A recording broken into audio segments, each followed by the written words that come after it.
உலகின் தலை சிறந்த ஆசிரியர்கள் அனைவருக்கும் வணக்கம். தமிழகத்தின் அரசு பள்ளிகளில் பணி செய்ய காத்து கொண்டிருக்கும் ஆசிரியர்களுக்கும் என்னுடைய வணக்கங்கள். யுஜி டிஆர்பி 2026, பிடிபிஆர்டி டிஆர்பி 2026 இந்த நியமன தேர்வு வருமான ஒரு கேள்வி. இது ஐய வினாவா இருக்கு. கண்டிப்பா இந்த ஐயத்தை தீர்க்கிறதற்கான பதில் தான் இந்த வீடியோ. இந்த வீடியோ உங்களுக்கு பிடிச்சிருக்குன்னா லைக் பண்ணிவிட்டு மற்றவங்களுக்கும் ஷேர் பண்ணுங்கள். சேனலை சப்ஸ்கிரைப் பண்ணி வச்சுக்கோங்க. தொடர்ச்சியான பதிவுகள் இதுக்கு தொடர்பாக வரும். நியமன தேர்வு வருமா சார்னா கண்டிப்பாக வரும். எப்படி சார் வரும்? இந்த ஐயத்தை எப்படி நீங்கள் தீர்ப்பீங்க அப்படின்னா, ஆல் சப்ஜெக்ட் பேக்லாக் வேகன்சின்னு ஒன்று இருக்குது. கடந்த நியமன தேர்வு ஏற்கனவே டெட் எக்ஸாம் பாஸ் ஆனவங்களுக்கு ஒரு நியமன தேர்வு வச்சுருந்தாங்க. அந்த நியமன தேர்வு பேக்லாக் வேகன்சி இருக்குது. அந்த பேக்லாக் வேகன்சியை நிரப்புவதற்கு இன்னொரு நியமன தேர்வு வரதான் செய்யும். அப்போ இன்னொரு நியமன தேர்வு என்பது யாருக்காவது பாதிப்பு ஏற்படுத்துமா சார் அப்படின்னா, பாதிப்பு ஏற்படுத்தாத வகையில் கேட்டு வாங்குறது நியமன தேர்வு டீச்சர்ஸோட பொறுப்பு. இப்போது யூஜிடிஆர்பி 2026 நோட்டிஃபிகேஷன் வெளியீடு, ஆல் சப்ஜெக்ட் பேக்லாக் வேகன்சி இந்த மாதிரி ஒரு பதிவு எதிர்காலத்தில் வரும். கண்டிப்பாக சப்ஸ்கிரைப் பண்ணிட்டு மற்ற ஷேர் பண்ணுங்கள்.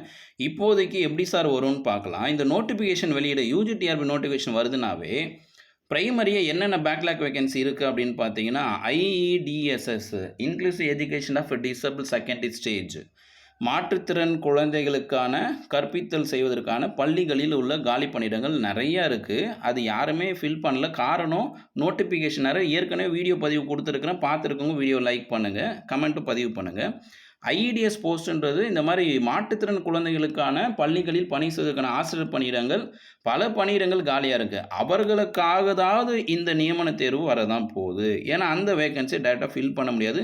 கோர்ட் ஆர்டர் இருக்குது. கோர்ட் ஆர்டரில் என்னன்னா, கடந்த நியமன தேர்வு நோட்டிஃபிகேஷனில் குவாலிஃபிகேஷன் எரர் பண்ணிட்டோம், அதனால் இன்னொரு தேர்வு வைக்க தயாராக இருக்கணும்னு நீதிமன்றத்தில் தமிழ் அரசு ஒத்துக்கிட்டு இருக்குது. 2 மாதத்துக்குள்ளே தேர்வு வைக்கணும்னு சொல்லி ஒத்துக்கிட்டு இருக்காங்க. ஆனால் புதிய அரசாங்கம் வந்ததுனால இனி ஒரு காலங்களில் கொள்கை முடிவு அடிப்படையில் தேர்வு வைக்க தான் போகிறாங்க. அப்போ ஐடிஎஸ் போஸ்ட்டை பொறுத்த வரைக்கும் தேர்வு வர தான் போகுது. இந்த தேர்வுக்கு என்னென்னா 14 குவாலிஃபிகேஷன் வரையறுத்துருக்காங்க. ஏற்கனவே இருந்த ஒரு 3 குவாலிஃபிகேஷன் தாண்டி இன்னும் அடிஷ்னலாக ஒரு 13 குவாலிஃபிகேஷன் அடிஷ்னலாக போட்டிருக்காங்க. இது பாயிண்ட் நம்பர் 1. நியமன தேர்வு வருமானா வர்றதுக்கு இதுதான் ஃபஸ்ட்டு ரீசன், ஐடிஎஸ் வேகன்சி. ரெண்டாவது, யாரெல்லாம் பிஎட் ஸ்பெஷல் எஜுகேஷன் பண்ணியிருக்கீங்களோ, PG diploma in special education, இந்த மாதிரி junior diploma in special education என்னெல்லாம் பண்ணியிருக்கீங்களோ உங்களுக்கெல்லாம் வாய்ப்பு இதுதான். அப்படி நீங்கள் யாராவது பண்ணியிருக்கீங்கன்னா கமெண்ட்டில் பதிவு பண்ணுங்கள். உங்கள் வேலைவாய்ப்பு உறுதி, படித்தா நீங்கள் ஜெயிக்கலாம். கண்டிப்பாக அரசு பணி நியமனம் வாங்கலாம். பிடபிள்யூடி, இது பிடபிள்யூ பர்சன் வித் டிசபிலிட்டி, கண்களின் மாற்றுத்திறன் கொண்டவர்கள், செவிகளின் மாற்றுத்திறன் கொண்டவர்கள், கை கால்களின் மாற்றுத்திறன் கொண்டவர்கள். So person with disability teachers, disability டீச்சர்ஸுக்கான வேகன்சியும் ஒவ்வொரு பாடங்கள்லையும் குறைந்தபட்சம் 10லிருந்து 20 வரைக்கும் காலியாக இருக்குது. அதுவும் பேக்லாக் வேகன்சியில் வரப்போகுது. அது ஆர்பிடபிள்யூடி ஆக்ட் அடிப்படையில் மாற்றி தருவாங்க. கடந்த காலங்களில் செவித்திறன் குறைபாடு ஆசிரியர் நிரப்பப்படலையே, அப்போ கண்திறன் மாற்றுத்திறனோ கை கால்களில் மாற்றுத்திறன் கொண்டவர்களுக்கு கிடைப்போம். ஸோ இந்த ஆர்பிடபிள்யூடி ஆக்டை பற்றி நம்ம இன்னொரு வீடியோ பதிவில் பார்க்கலாம். அப்போ மாற்றுத்திறன் ஆசிரியர்கள் இந்த வீடியோ பார்க்குறீங்கன்னா உங்களுக்கான பணியிடங்கள் கடந்த காலங்களில் நிரப்பாமல் இருக்குது. உங்களோட ரிசர்வேஷன் கிடையாது, உங்களுடைய கம்யூனிட்டி ரிசர்வேஷனில் இருக்கிற வேறு மாற்றுத்திறன் கொண்டவர்கள். நீங்கள் கை கால்களில் மாற்றுத்திறன் இருக்கலாம், கண்களில், ஆனால் செவித்திறன் குறைபாடு இருப்பாங்க. கடந்த காலங்களில் செவித்திறன் குறைபாடு வேகன்சி இந்த தடவை கண்களின் மாற்றுத்திறனோ கை கால் மாற்றுத்திறன் கொண்டவங்களுக்கு வரும். அதனால் நம்பிக்கையை விட்டுறாதீங்க. உங்கள் பணியிடம் உங்களுக்கு, உங்கள் கம்யூனிட்டி ரிசர்வேஷனில் ஏதாவது பணியிடம் ஃபில் ஆகாமல் இருக்குன்னா அந்த கேட்டகரியை மாற்றி உங்களுக்கு கொடுப்பாங்க.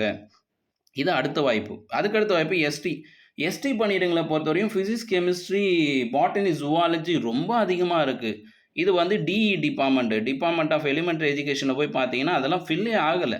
சொல்லப்போனால் ஆடண்டம் 1ல் வந்த வேகன்சி எதுவுமே ஃபில் ஆகலை. ஆடண்டம் 1ல் வந்த வேகன்சி ஐடிஎஸ் போஸ்ட்டும் எஸ்டி வேகன்சி டிஇ கீழே ஃபிசிக்ஸ், கெமிஸ்ட்ரி, பாட்டனி, ஜூவாலஜி எதுவுமே ஃபில் ஆகலை. இது ஓகே.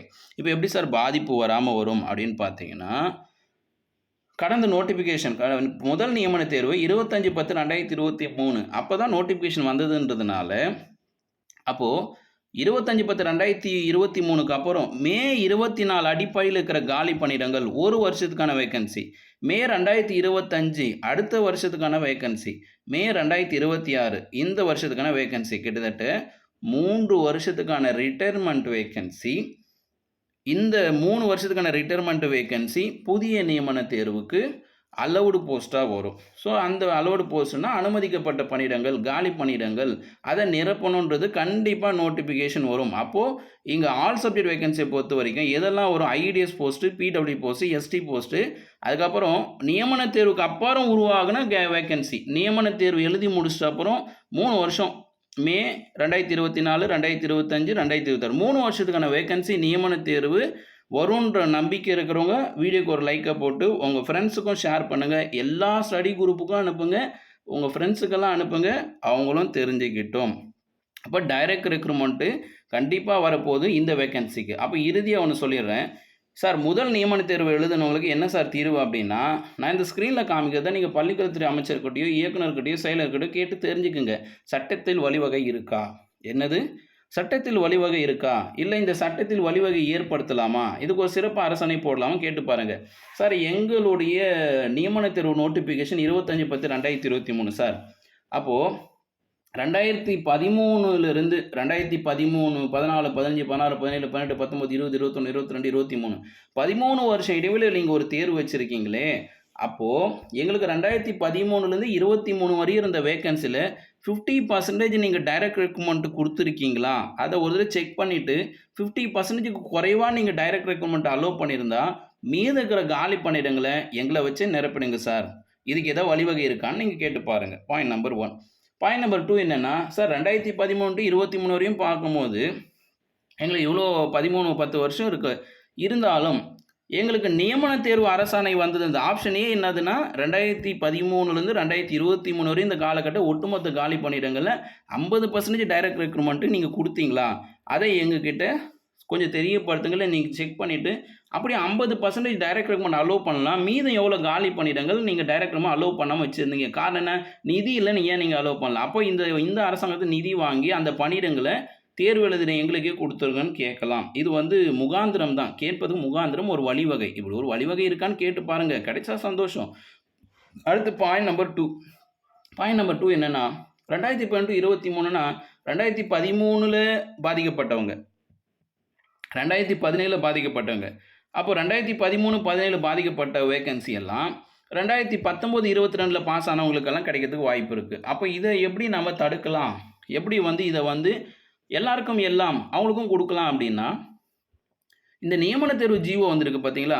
ஆப்ஷன் பி இப்படியும் கேட்கலாம் சார். அப்போது நியமன தேர்வு ஜிஓ ஒன்று போட்டிங்க, நியமன தேர்வு இப்போ 149 ஜிஓன்னு போட்டிங்க. அப்போது 141, 149, 149 ஜிஓ போட்ட நாளிலிருந்து நியமன தேர்வு தான் வைப்போன்னு சொன்ன ஜிஓ வந்த நாளிலிருந்து, அரசாணை வந்த நாளிலிருந்து இந்த 25/10/2023 வரையும் இருந்த காலி பணியிடங்கள் சப்ஜெக்ட் வைஸு எவ்வளோ காலி பணியிடங்கள் இருக்குது, அந்த காலி பணியிடங்களில் ரேஷியோ பேஸ் பண்ணி 50% நீங்கள் டைரக்ட் ரெக்ரூட்மெண்ட் கொடுத்துருக்கீங்களான்றது ஒரு வெரிஃபை பண்ணிவிட்டு 50% குறைவாக இருக்குது அப்படின்னா அதில் எவ்வளோ குறைச்சிருக்கீங்களோ அதை எங்களுக்கு சப்ஜெக்ட் வைஸ் எங்களை நிரப்பிடுங்க. இது யாருக்குமே பாதிப்பு வராதுன்றது என்னுடைய தனிப்பட்ட கருத்து.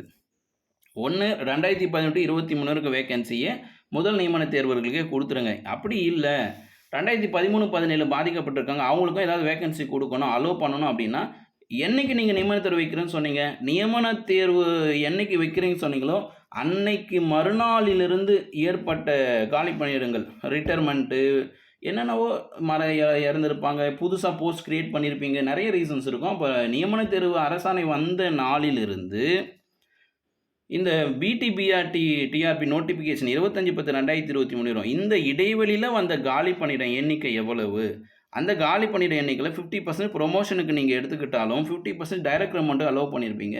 அந்த 50% டைரக்ட் ரெக்ரூட்மெண்ட்டில் உண்மையிலே 50% இந்த 3191 பணியிடம் வருதா? துறை ரீதியாக, இது முக்கியமாக துறை ரீதியாக, பாட ரீதியாக, இப்போ துறை ரீதியாகவும் பார்க்கணும், சப்ஜெக்ட் வைஸும் பார்க்கணும். இது சாதாரணமாக அப்படியே ஒரே நாள் எடுத்து கொடுப்பாங்களான்னு தெரியல. இது பெரிய தகவல்.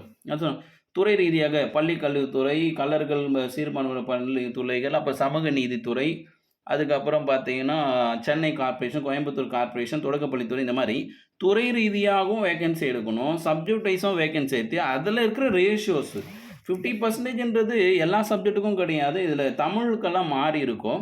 தமிழுக்கு 36, 27 இருக்கும். அப்போ துறை ரீதியாகவும் சப்ஜெக்ட் வைஸும் சரியான வேகன்சியை நீங்கள் அலோவ் பண்ணிக்கலான்னு ஒரு தடவை. இது 2 வழிவகை சார். நீங்கள் என்னங்க சார் நீங்க பாட்டுக்கு யூஜி டிஆர்பி நோட்டிஃபிகேஷன் வெளியிடு, இன்னொரு தேர்வ நீங்க என்கரேஜ் பண்றீங்கன்னு நீங்க கேட்கலாம். உங்க மனசாட்சின்னு ஒண்ணு இருக்கு. உங்க மனசுல அழுகுறல்னு ஒண்ணு இருக்கு. அது எனக்கு கேட்கும். நீங்க பேசுறதும், நீங்க யோசிக்கிறது சிலதெல்லாம் எனக்கு கேட்கும். எங்க இருந்தாலும் நான் தூரத்தில இருந்தாலும் சில நேரங்கள்ல கேட்டுன்னு இருக்கும். அதுக்கு தான் பதில். இங்க 2 பேருக்கும் மதிப்பு குடுக்கணும். யாருக்கு?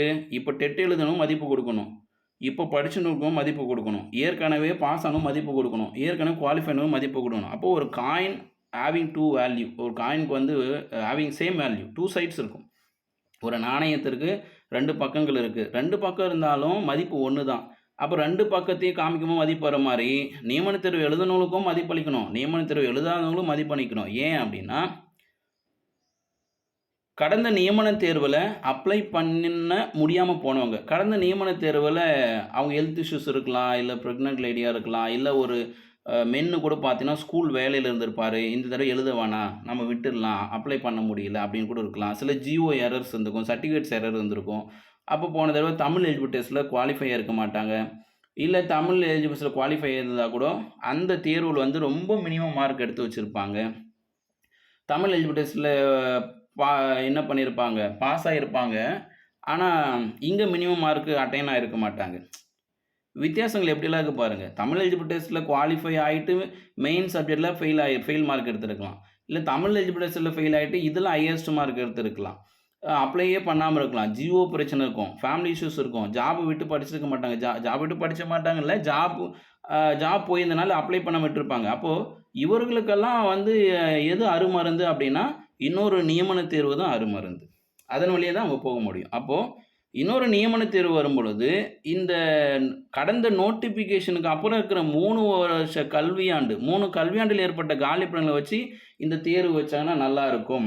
ஆனா, நோட்டிஃபிகேஷன் முன்னாடி இருக்கிற வேக்கன்சிய பாகப்பிரிவினையின் அடிப்படையில 2013 டூ 17 வரையும் இருக்கிற வேக்கன்சி அவங்களுக்கு குடுக்கலாம். 2017 டூ நியமன தேர்வு ஜிஓ வரையும் வேக்கன்சி அவங்களுக்கு குடுக்கலாம். அப்ப நியமன தேர்வு ஜிஓலருந்து நியமன தேர்வு வந்த வரையும் இருக்கிற வேக்கன்சி கரெக்ட்டு தானே?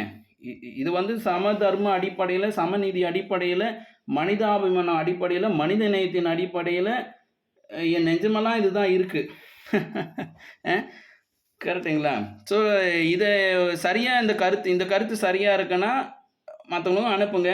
ஒத்த கருத்தோட செயல்படுங்க. நியமன தேர்வுக்கு அப்புறம் வந்த நியமன தேர்வு ஜிஓக்கு அப்புறம் வந்த ஒரு நோட்டிஃபிகேஷன். இதுவரையும் இருக்கிற காலி பணியிட விவரங்கள அந்த தேர்வுக்கே குடுக்கலாம். ஆனா, இப்ப நடந்து முடிஞ்ச ஒரு தேர்வு இருக்கு இல்லைங்களா? நடந்து முடிஞ்ச தேர்வுல இருக்கிற IADS post, PWD post, ST post இது எதுவுமே வந்து நாம என்ன பண்ண முடியாது. அதுல நிரப்ப முடியாது. அது வந்து according to the method of recruitment servant act 2016 அடிப்படையில என்ன ஆகும்? நியூ ரெக்ரூட்மென்ட் தான் போகும். ஓகேங்களா? ஸோ இது வந்து ரூல்ஸ் அண்ட் ரெகுலேஷன்.